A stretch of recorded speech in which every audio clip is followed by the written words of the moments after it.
Meniscal tears are common injuries sustained by patients and can cause pain and swelling in the knee. The menisci are made out of cartilage and act as shock absorbers.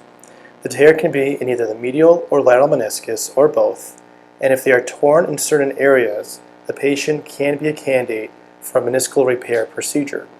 This will help preserve the cartilage inside the knee and can be done arthroscopically.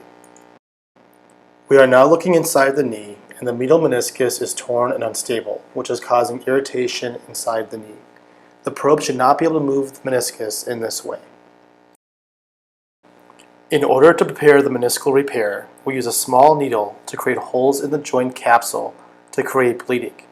As cartilage has no blood supply, we are causing controlled bleeding to help the meniscus heal once repaired. Most meniscal repairs can be accomplished with an all-inside device, avoiding the need to make an incision.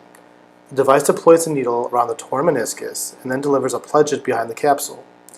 The needle is then passed through the tissue again to accomplish a mattress stitch around the torn meniscus. The suture is then pulled under counter tension, causing the stitch to cinch down on the torn meniscus. Depending on the size of the tear, several of these devices may be passed around the meniscus. After the stitches have been placed around the meniscus through a small keyhole and with the aid of a camera, the meniscus is now repaired and no longer displacing. It should no longer be a source of potential pain and irritant for the patient's knee.